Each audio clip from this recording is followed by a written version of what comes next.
Welcome to Hot Flashbacks, where we boldly navigate the ups and downs and unexpected detours of our 30s and 40s while finally recalling how clueless we were in our 20s. I'm Molly Ward, your captain through this midlife roller coaster. Stick around for laughs, life lessons, and maybe a few I can't believe I survived that stories. Follow our journey on Instagram and Facebook at Hot Flashbacks. Make sure to like, follow, and share so I can keep making these episodes. Let's dive in. Ruffles are not a thing you're going to catch me wearing. It was like a peplum top. It wasn't ruffles. It was just like the way it kind of ruffled out. I don't think peplum is a word. It is. No, look it up. It's not. Type of a top. Oh my God, it peplum. Is. It's peplum. Yeah, we wore it a lot in the 20s. We did. We did. And it's it's P-E-P-L-U-M, peplum. Not to be confused with the dégagé. Okay, so. Yeah. Welcome back to Hot Flashbacks. I'm your host, Molly Ward. And out of really just a lack of anyone else in the world that would talk to me today, I've decided to have Peeps back on. Hey. Hello. I'm here as the most highly requested guest on Hot Flashbacks. Okay. All right. You're not wrong. People love you. They might like you better than me. No, that's never been the case. Oh, it has. But not often. You're right. Hey, I'm so glad to see you. Hi. I'm always glad to see you.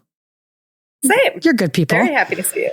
We're going to talk today about careers. I'm in. Yeah. Okay, good. This isn't a surprise. You picked it. So. Oh. Well, okay. But I do have to admit to the audience that this is the first time ever that I've been on. I think maybe this is my third or fourth, that you've actually given me a topic ahead of time, because I believe you said that I'm better when I'm, off the cuff. And so, you left. I'm here. Oh, it looked like you left. Okay. Sorry. So I believe you said that this is the first time you've given me the topic ahead of time. So because you said I'm better off the cuff, I have not given it any thought since you gave me the topic. Oh, good. So I hope you have some good questions. Oh, man. I do have some questions. Okay. And I think that the reason I want to talk about career and career building is that I was very surprised that my career ladder motivation has taken a severe dip. Getting out of college after grad school, I was like, bring it. I'm going to do all the things. I'm going to be president of the presidents or whatever. And I was really motivated, but I noticed over time that has dissipated for me. And a lot of folks I talk to our age seem to be in a similar situation. And so I wanted to unpack that. And I know it's something you and I have discussed before. I think before we get too far into this, it's necessary to kind of talk about the evolution of your career. As our listeners probably know by now, we went to college together. And then after that, you went on to graduate school. Fill me in a little between graduate school and where we are now. So the past really like 20 years of your career. Yeah. Well, I wasn't someone who went to college sort of knowing what I wanted to do. And I always really felt like, and that's why I had like 5 majors freshman year. I just kept changing it around. And based on who didn't have a language arts requirement, that was really my main requirement of career paths. Like, do I have to learn a language? Well, okay. Wait, also, our viewers may remember, or listeners, that you also had a bout of narcolepsy that really influenced your career choice, right? Because you were like, what degree can I get where I can be sleeping during it? Was the standard, I think. Yeah, basically, yes. Well, I had to change majors. So I finally settled on a social work major, but then I had to change majors because I kept falling asleep in my class, and I was so embarrassed to go back to social work classes because the professors knew me as a sleeping person. And so then I got some medication, I got things a little worked out, and I changed to human services, which was very similar, but just, but they didn't, the human services people didn't know you were sleeping. So Exactly. Yeah. So it was a lot better because then I could save my reputation. In the social work program, you were bagel and cream cheese or Pop-Tart with Diet Coke sleeping lady. Yeah, Diet Pepsi sleeping lady. So when you went to the human services program and started that major, you were just bagel and cream cheese Diet Pepsi lady. Okay. Not sleeping anymore. Yes, exactly. Yes. And as long as we're talking about my medical problems in college, we should say that one time I also had a slip disc. So I spent an entire semester hobbling around campus. And I believe that you called me Igor. So by the time I got to the human services program, I was no longer sleeping or Igor. So I really worked out some health stuff. You really became your better self in the human services program. I think you should write like a testimonial to our undergrad. Just like, you know how they ask donors to do, or you just write a testimonial about how thankful you are for the human services program? Yeah. Okay. Save my reputation consider. For sure. Yeah. Okay. I will consider it. So anyways, and I really struggled in school. Like there wasn't anything I was super drawn to. There wasn't anything that I loved doing. But what I did love doing was I loved volunteering. I loved doing community building. I loved being a part of different organizations. I really excelled at leadership in different on-campus groups and that sort of thing. That's where I really found like a stride. And so then I was kind of, applying for jobs, applying for grad school, trying to figure out what to do, and got accepted to a grad school program in public administration with a focus in nonprofit management. And it was the first time in my life that I loved school. I loved everything I was learning about. It was exactly the type of thing that was like up my alley. Thought it was great. I did well with grades without having to work as hard as I had to do just to get like basic B's, B minuses. You were going to say excelled, weren't you? I was getting A's. Yeah. I heard you. You were like, I was doing, good. I was doing good. Yeah. You could say excelled. I think you excelled. Yeah. I excelled. So it really clicked and I really, really liked it. And so then I went into sort of working in nonprofit. I worked for like a really large nationwide health organization, health nonprofit, and really liked that. And I've actually been working for that organization for 18 years in many different pieces and parts of it. And in terms of like, whenever I have interns or anything, I always tell them about like the cool thing about my kind of career path to this point is I've had many different jobs over the 18 years, and only like one of them was a job that even sort of existed, right? They were all jobs that were sort of formed because of a new business need or because I had some sort of a skill in an area that could be utilized in a different way. And so anyways, all that to say, I've just never been someone who's like, here's my 5-year plan. Here's what I'm going to do. It's always just sort of followed my gut and paths have opened up and come around. So I've really enjoyed that and had a great career with that. The one thing about it that I don't love and have felt sort of, especially lately, sort of a little regret around is just that like, you don't always have to turn your hobby into a job, right? If you love volunteering and you love being involved in the community, that doesn't have to be your job. And I sort of wish someone would have mentioned that to me. I mean, I don't know that I would have listened, but now it's taken some of the joy out of volunteering for me. Because I sort of do it professionally, right? So I don't volunteer as much as I used to, and I'm not as engaged, and all of that for many reasons, right? I have little kids, I have a job, I have all of that. So, and then during 2020, when the whole world sort of shifted, we had a huge set of layoffs at my organization. We laid off about 40% of our workforce because of the pandemic. And I mean, I was lucky to not be amongst them, but working in nonprofit, that was maybe the third or fourth time I had seen like a major transformation of the workforce happen. And I started to think, man, I have a family now. I don't want to be in a place where my job is just sort of willy-nilly based on who donates what month or whatever. And so I started to try to think about things that I could do sort of as a second act or a second career because I still love what I'm doing. And so then I decided to go back to school to actually get a master's in social work so that I could be a therapist. And so I'm about 4 classes into that. And, again, because of family stuff, that's kind of on hold right this minute, but that's kind of where I'm at with my career, just for a little background. Okay. Well, now we're out of time. So that was a good episode. I mean, that's a lot. 25, because I had to include the college part. Okay. Yeah. Okay. So you did mention something earlier about like your hobby and something you enjoy becoming your career, which I think is something a lot of people struggle with. I mean, the good thing is that you didn't decide to go into pizza making. So you can still enjoy pizza which is probably more important than pizza. enjoying volunteering. I tell my students this is that, not everything in life has to be a passion. And I think there's a lot of pressure in college to like find your calling or your passion. And sometimes at the end of the day, I feel like a job is a job. And yeah, you need to be passionate about the work that you're doing, especially in some careers that require a level of commitment and a level of importance, like being a surgeon. Like I feel like you have to be passionate to get through med school to really want to do that and to excel at it. But there's a lot of careers I don't think it has to be like your calling. It's a thing you do and you enjoy it, and it isn't your hobby. It's just something you're good at that you help you get through life so you can do all the things you want to do. So not to put too much pressure on people to like find their passion or their calling. Yeah. I'm so glad you're saying that to your students, because I don't feel like anyone said that to me. And maybe they did and I didn't listen, because young people in their 20s don't listen that well, right? But like, because you think you know it best and you have to try it out yourself. But like, yeah, I just wish like someone would have said, you can work in a corporate field that's a little more stable and steady, and you can do this, and you could even be on their community engagement committee. You don't have to work in nonprofit because you love community engagement. Now, I've lucked out. I have really enjoyed my career in nonprofit management, and I really enjoy what I'm doing now, which is more like grassroots advocacy. And I think it's great, and I get to work with awesome people. But I don't know. I wish I would have had a clearer picture of what your career means in your life.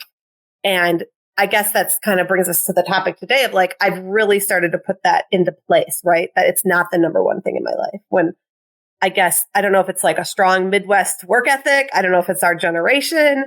I don't know what it is, but I always, until like the last few years, was like, your career is the most important thing. That's the legacy you're going to leave. And now I'm like, that's BS. That's not my legacy. Yeah. So when did that, for you, do you remember a time when you were kind of reflecting and realizing like, wow, I don't have the same desire or ambition that I had before, that my career ambition has changed over time, and you kind of noticed it? When did that happen for you?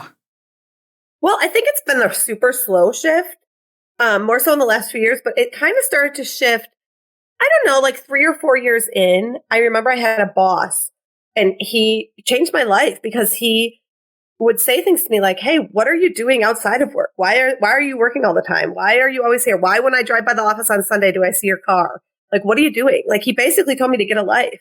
And because I listened, and so I got a life, I went out and, joined a book club, did some other things that were sort of like, started dating more, started really like looking for building a life outside of work. And turns out that he was right. Like, I should have gotten a life. So that was kind of the first phase, maybe like 15 years ago, that really started shifting my life away from just super career focused.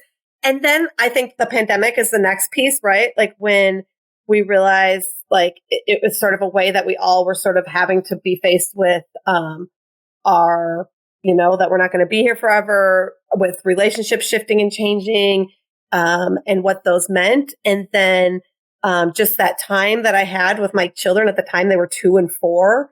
And I started to see that like they were going to need me a lot more than I thought. You think that they're going to need you the most when they're babies, but as they get older, you're like, oh no, this gets harder, not easier, in one respect. And so I think that was another shift. And then I just think even in the last like year, I've sort of gotten to a point where I'm like, yeah, I want to make enough money to support my family and do the things I want to do. But I actually have gone from someone who was one of those kids in grade school that said, I want to be president of the United States.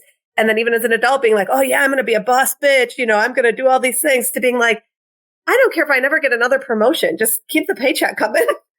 I mean, honestly, I made a huge shift. Yeah. I think it's common. I noticed it in myself over this past 2 years, where I just kind of, it's not that I don't care about my job or I'm apathetic. That's not true.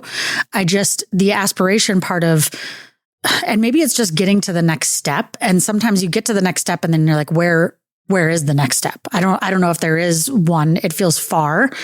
And I wonder if changing, I don't wonder, I guess. It feels to me like changing your job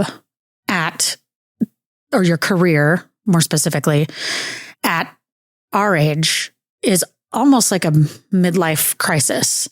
And I say that like loosely because I think we have an idea of what a midlife crisis is. Like you're going to go out and buy some sports car, have an affair. That's not really what I mean. But I do think there is some data that backs up the fact that women tend to look at shifting careers in their middle age, and it can be sort of that midlife crisis. And I think crisis is not the greatest of words, but you are balancing these things like you talked about that you previously weren't having to balance and weren't really aware of what it would take to balance. And then you have children and all of a sudden it's like, oh, this is how I want my life to be. And it requires me to work more or work less.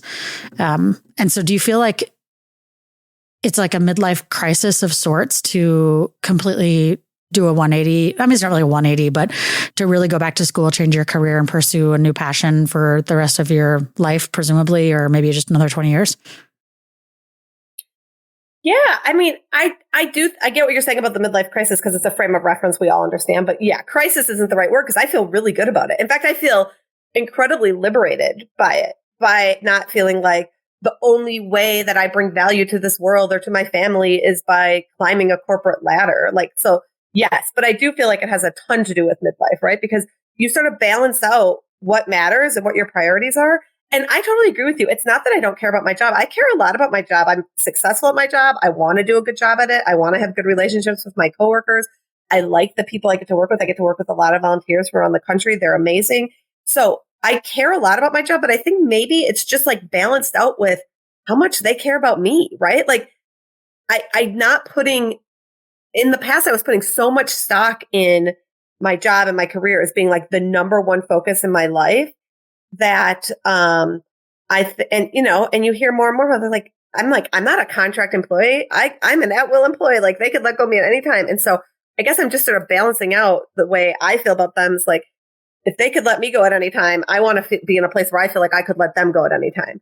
Obviously, with capitalism and the way the world works, like I need a paycheck, but I don't want to feel sort of indebted to a place that doesn't feel the same about me, right? It's not an equal relationship. And I think I've like balanced that out in my mind as I've gotten older. Yeah. Yeah. I like that. I think also there's just the inevitable shifting of priorities, right? I mean, when you're in your 20s, your priority is, and probably should be, to build a foundation financially, to build a foundation in your relationships, to, for a lot of folks, find a life partner in some way to kind of get stable.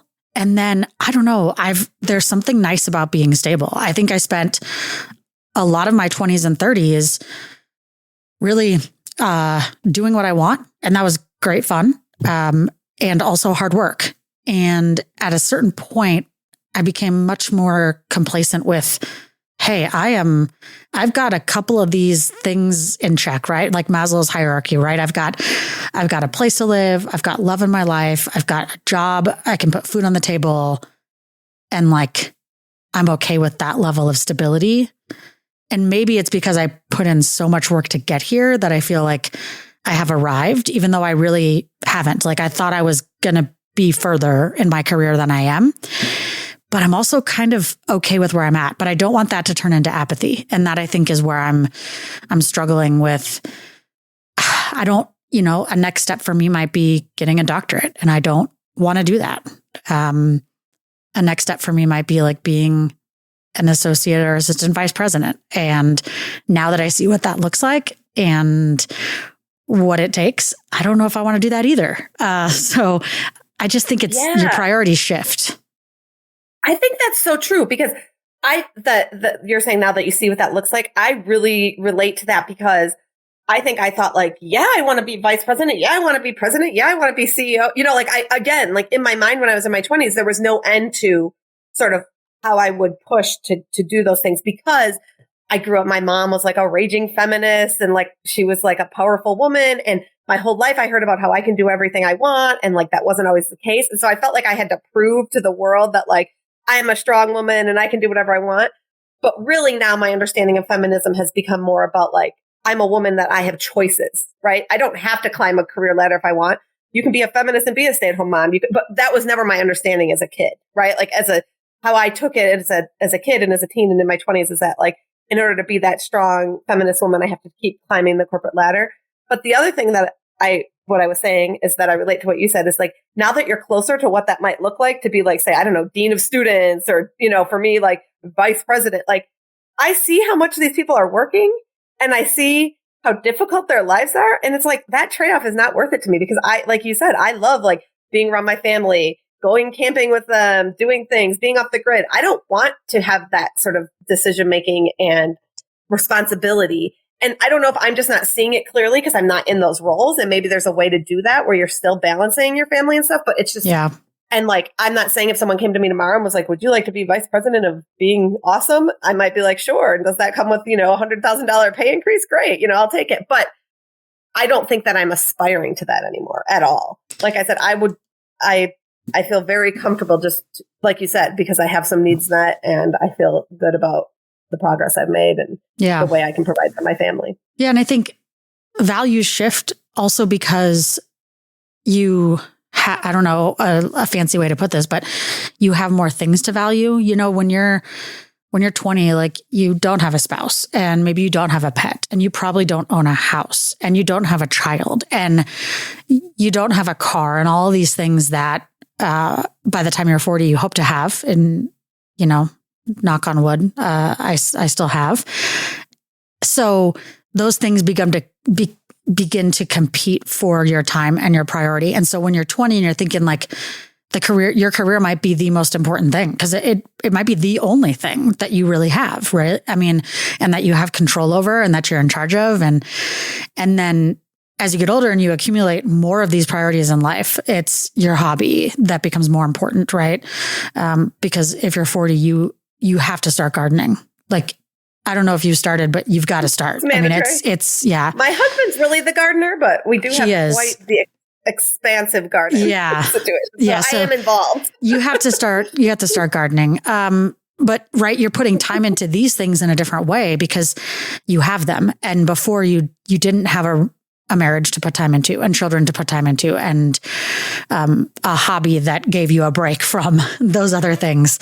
And so I think when I think about my career and how important it was and how centered I was on moving it forward, it partially was not just because I'm a motivated person and I really wanted to, and society tells me I need to, but it also was because I didn't have anything else competing for my time.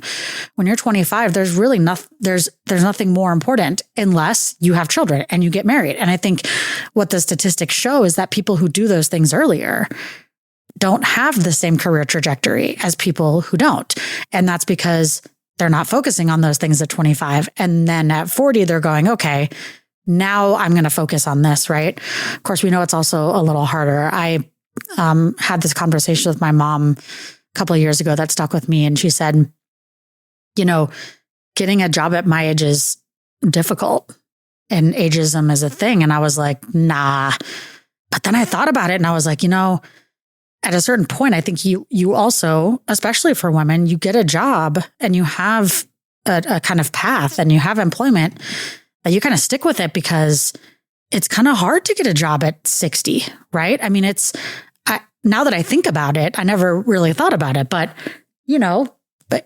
people are less likely to hire older people because you think they're going to be sick or you think they're going to, quit soon or you think they're going to retire on you or you just have, ageism is real and you wonder if they're going to have the energy or the commitment. And so you hire the 30-year-old instead of the 60-year-old. And so I think at some point also you get into a place where you're like, I better just ride this train because if I leave, I might not be able to find something else. Not a lot of people want to hire a 65-year-old person, and I had never thought about that before, but it is true. It says that 73% of women consider a career change in their 40s. That's a lot. Wow. That's crazy. That's a lot. I would have never guessed that was high of that number. And maybe that is kind of true because maybe like subconsciously or some part of you is seeing that like, hey, this is the time to do it if you're going to do it because it's going to be harder when you get older. So like I had mentioned about like thinking about being a counselor or a therapist, like I've sort of pictured that as like my second act or like my retirement job.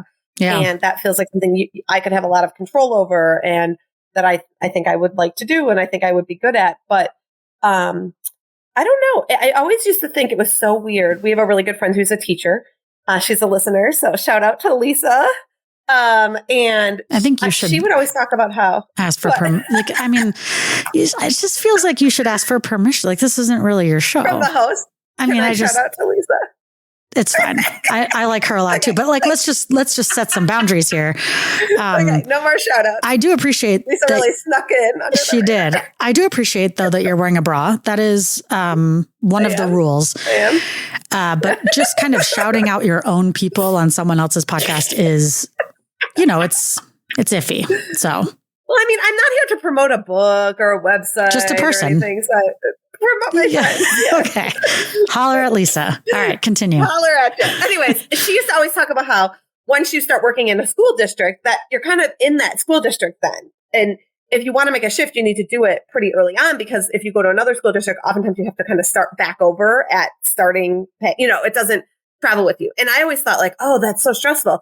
Because other fields aren't exactly like that, so strict. But now that I am where I am, I feel like because I worked at the same place for 18 years, it would almost be impossible for me to get an equal job at the same pay, right? So now I sort of understand what she told us many years ago about how school districts work. Like, because I feel like not as officially, but sort of I'm kind of in that same boat. So like it would be difficult for me to just go apply for a job, get the exact same job and get paid what I'm being paid, So I think that's another part that's frustrating. It is. I mean, I think I didn't think about it in my 20s, but you get to a certain point where you're going to sit for a few years, right? You've got a position where you're really going to put some time in, or because of your lifestyle, you've chosen to live in a certain place and it makes it difficult to find a different job. So you're going to stick this out like it's a director job and you feel like it would be reasonable to put in, 8 years or whatever, 10 years.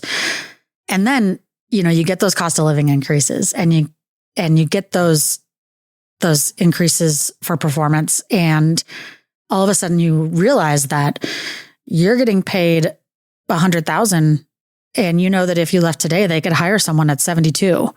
And right. And so you start to think, well, then how am I gonna, if I didn't progress, I didn't get another degree, I don't have any new skill set, I just want to move my job and do something different, that you're probably going to take a pay cut. Because this is also how companies look at it, right? Is that one of the reasons that companies will offer incentives to retire, or when the economy isn't great, like it isn't now, companies will say, hey, let's give people a package to get out of here, because we have people who are program managers that we hire at 35 who are making 65.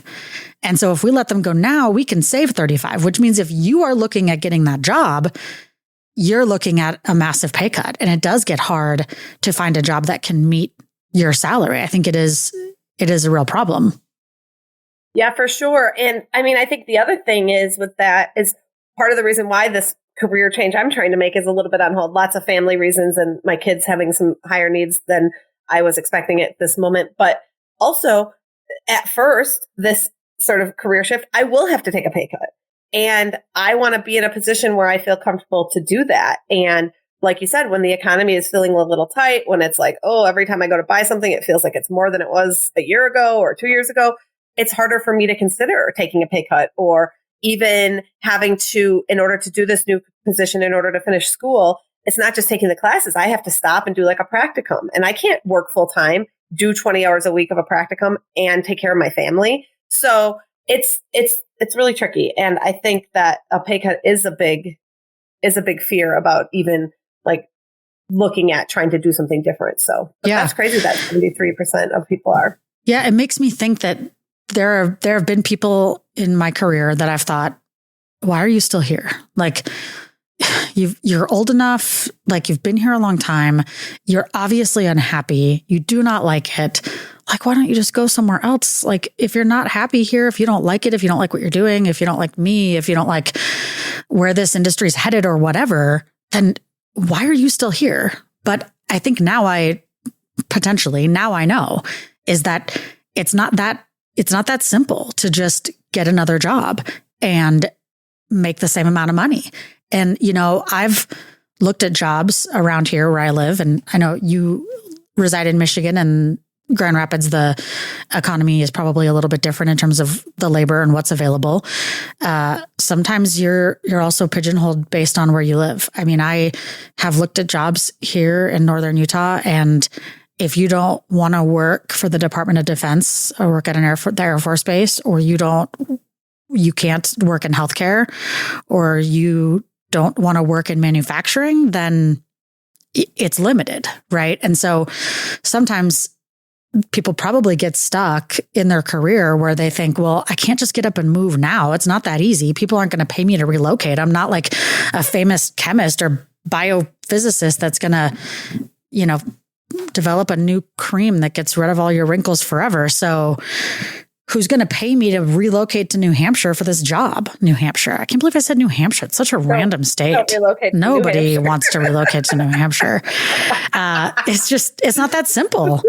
And I guess it felt really that simple in my 20s. It really did. And it actually was. I didn't have. It was. Yeah. Yes. I didn't have anything holding me down or keeping me grounded in that way. I don't want to say holding me down because it feels so negative, but there was no reason, that I couldn't. As a matter of fact, when I was, 24, I was living in the suburbs of Chicago and got a new job and picked up my dog and put him in the car, put all my stuff in a duffel. I got in the car too. Picked up my friend Peeps and moved to New Orleans and started a career there. And we just got in the car and drove there.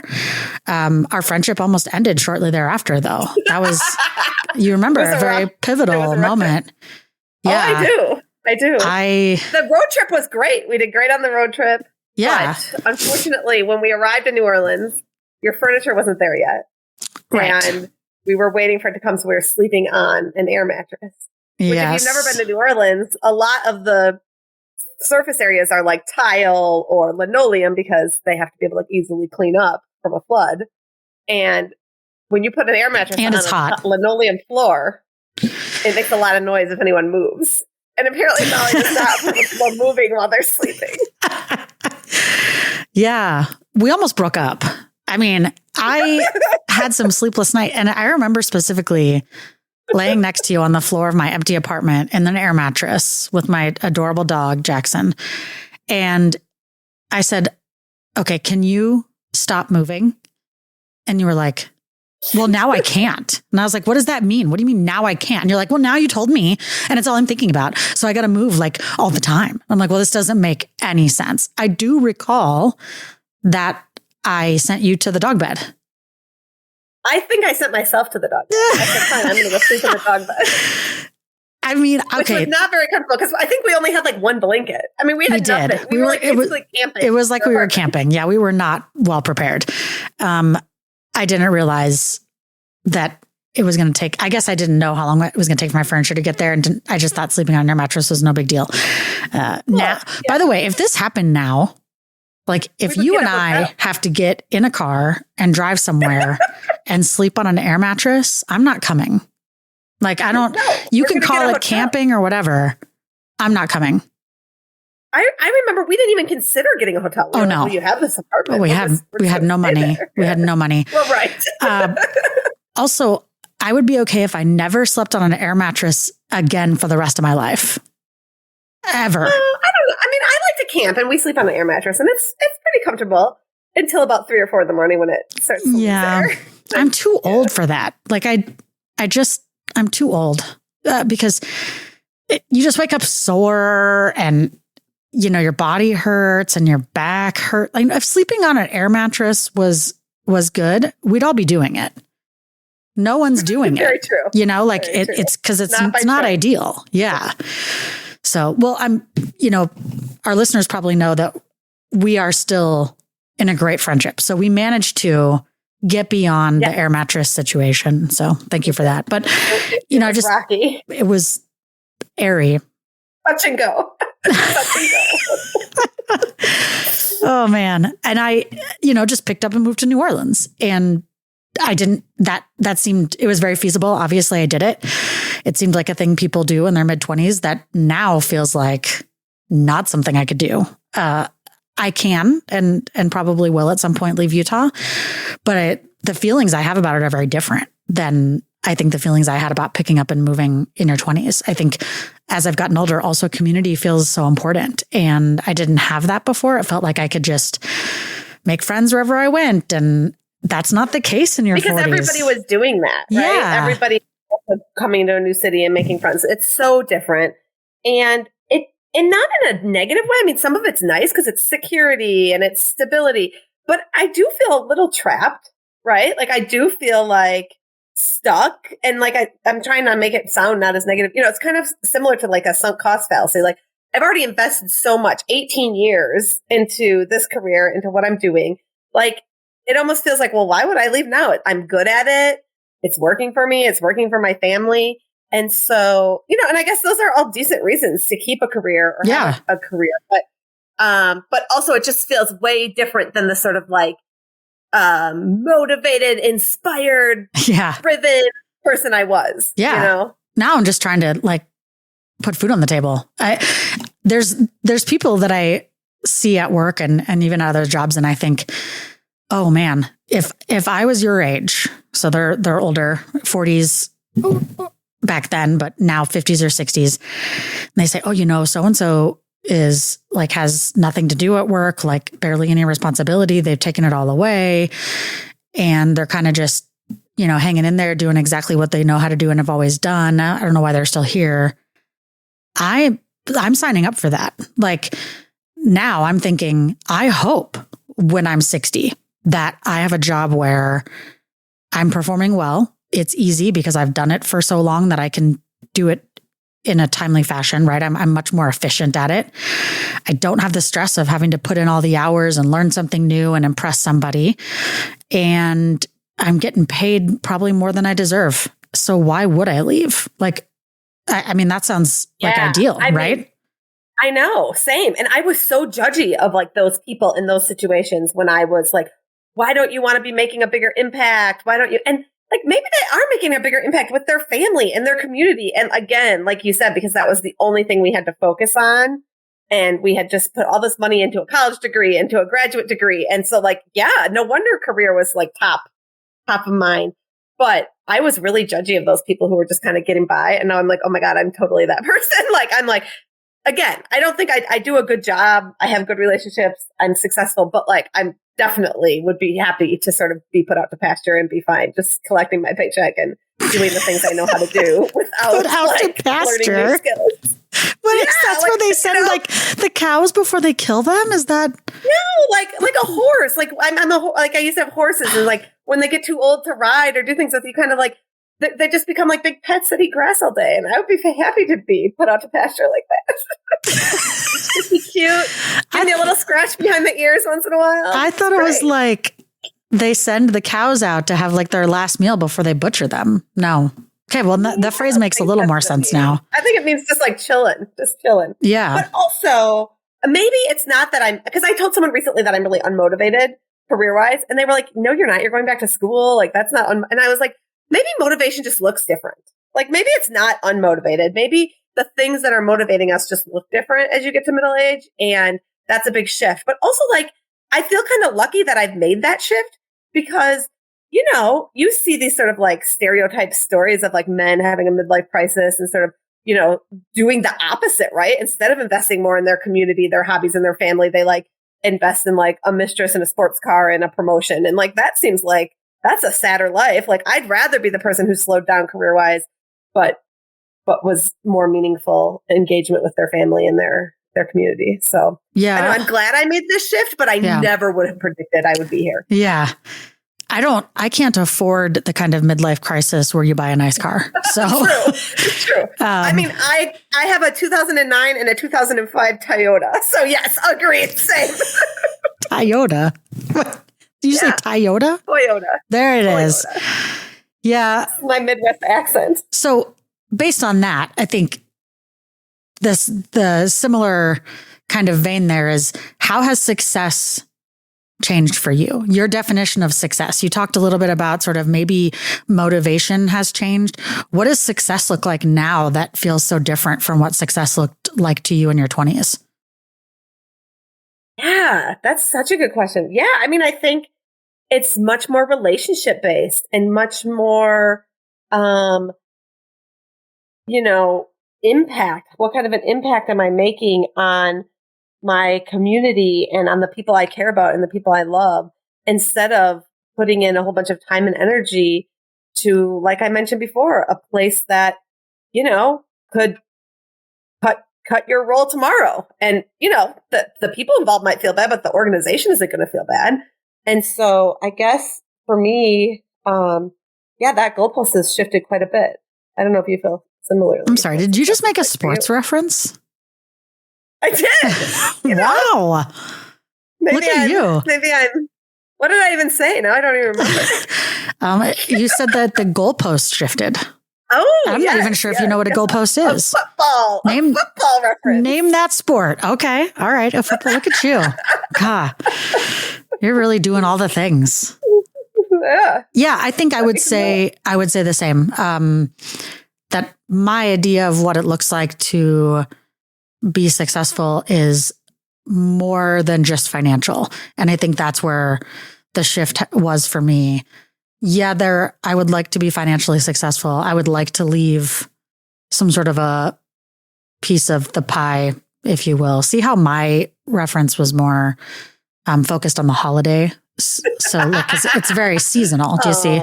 So if I want to leave a piece of the pie to my family, and that's important. But there's a lot of other things that are happening that have become more important than money. And that shift actually feels good. Makes me feel like a better person, just generally speaking, right? That like I'm not just in it for the money. And I don't know that there was a time in my 20s where I would have said to you, like, I would do anything for the money. And now there is a time when I would say, I don't know if I would do that for that amount of money. Like that job is not what I want to do. Oh, you're going to pay me $150K? Cool. I still don't know if that works for me because there's so many more. Right. What's the expectation of my time? Right. What is the sacrifice? Do I need to be on call all the time? Like, yeah, those things are a genuine sacrifice. And, I have a job where I work with volunteers a lot. So I'm working some evenings and weekends, and I don't mind those occasions when it happens because it's always like I know about it ahead of time and I can plan for it. But I'll tell you what, when I miss one weekend out of a month or whatever, I feel that. I feel like that disconnection from my family, that inability to sort of get the things done for my household that I need to do, and to be in a job where that was the expectation, that you were sort of always on call or always ready to sort of like lead the ship. I mean, I think I also had this shift when like during COVID, our governor, like almost daily at first and then weekly would do these like press conferences. And I started to think to myself, oh my God, I am so glad no one is relying on me for these kind of decisions, right? Like in my work, it is not life or death ever. Like, like my boss was like, there's not going to be a volunteer engagement emergency. Like go do what you got to do. Right. And I love that freedom. I wouldn't want to be a surgeon. I wouldn't want to be in a role where it was a life or death situation, or where I was the leader of a team of like hundreds of people or something that relied on my decisions for their jobs. So I think that's not worth the trade-off for me. Yeah. I'm not in charge of anybody's life at work. And I'm very grateful for that, because now I don't know if I have the emotional bandwidth to do that. Right. That I exhausting previously may have had. Yeah, it is exhausting. Well, I really think that having this conversation has helped me feel better about where I'm at with my career. Because similar to you, I kind of had this like, am I unmotivated? Is this like a me thing? Do I need to get it together? Like, what are my next steps? Why am I not progressing in this way that I want to? And then I realized I don't know if I really want to. It's just things have changed and my focus has changed. And that seems like a natural part of aging for a lot of folks. And, I'm wondering also if, I'm much closer than you are to having no children in the house. Kids are 15 and 17. I wonder if at that point I'm going to see my midlife career shift. Like, okay, family's different now. It's, I don't have as much going on at home or as many people to invest in. Feel like I have a little bit of more time on my hands and frankly, more emotional bandwidth to be able to get a new job and hit the ground running and put in all the hours and do all the things I have to do to earn everyone's respect and admiration and all those things. I don't have that kind of energy now, but I'm curious to see what happens in the next 5 years. Will I find that when the kids have graduated and moved on and are starting their best life, that I am yearning for something different and maybe something that is going to fulfill some of those empty spaces that they vacate, in my mind and my heart and my energy and all of that. So you can update me in 20 years when you get to do that. Yeah. Excuse me. Not quite 20. Okay. Close. Well, How long? Close, yeah. How long, really? Well, I have a 6 and an 8-year-old, so I don't know. What's that? 12, 15? 14, 15 years. Yeah. That's a long time. Yeah, you might see that. And then I think that's okay, right? Like, I think we see these different shifts throughout our lives. Like we talked about before, like how we said, like our 20s, we have like very vivid memories of, and in our 30s, we don't have as much memories because it's just a different time and you're doing more of the same things instead of changing every so often. And so I think, yeah, there's just like seasons in your life. And like, you might find that in 3 years, you're starting your PhD. Since you mentioned that. You're right. Yeah. I haven't ruled it out. So yeah. I appreciate that this is insight. probably a whole nother podcast topic, but I wonder what the difference is for this gender wise, like for men and women. Yeah. Because a lot of things you've said, I'm like, I wonder. Yeah. I don't have any data or statistics to support it, but I would think that there is probably some breadwinner male masculinity mentality that changes the way men feel about their priorities at home, with their children, with their hobbies, with their pets, whatever those things may be, that maybe doesn't give them the same amount of, I almost think when you think midlife crisis for men, you think what you said, right? It's almost like we all experience this kind of a lull in our life and our career. You settle in, and then you say, oh, I kind of miss the excitement of starting a new relationship, of dating someone new, of having an exciting job, of feeling all that pressure. Like I'm kind of feel like I've gotten stagnant, or like you said, a little bit stuck. And maybe that just manifests itself in different ways for men and women. Because for me, that hasn't meant getting a new car and trying to look sexy, although I do look pretty good today. You look great. Although, yeah. And so, but I think for men, it's internalized differently, and they feel the need maybe to look good, to have a new relationship, to be better in their career, to be important, to make more money. I don't know. Well, and they have different expectations from society, right? Like even I, who is someone who, tries really hard in my life to have like a 50-50 sort of partnership. Even I, like if I go to my kid's school for a field trip and there's like a dad chaperoning him, I was like, oh, wow. Like look at him. So yeah. Exactly. Like, so there's just like different expectations that society has. And even those people who are trying to sort of push the envelope on those expectations, like it's ingrained in us. So yeah, I do think it has to be different for men and women. Yeah, you're right. Well, thank you for your time today. I feel like I have more to say about this topic, but I feel like I need to say it with research. So maybe there's like a part 2 where I've done some more like significant research to share about midlife crises for women and men and how those unfold. Great. I'm curious. So I got to go because I need to look that up like stat. So peeps, as always. Thank you for having me. It was very fun. A pleasure. I love being on your podcast. I have a few more shout outs. No, oh my gosh. I won't do any more shout outs. Don't even. No, I'll let you do one. Go ahead. Oh, that's too much pressure. Is it? I don't know. I want to just shout out all my friends and family. Thank you for being there for me and supporting me, whether I'm motivated in my career or not. It's like you're on Wheel of Fortune and you got picked in the audience to say hello. You're like, I'm Rachel. I live in Grand Rapids and I'm so thankful for it. It's cute. It's cute. All right. Thank you. This is Hot Flashbacks. We're out. Want more? We're on all the major podcasting platforms like Apple Podcasts, Spotify, and Amazon Music. Just search for Hot Flashbacks and subscribe.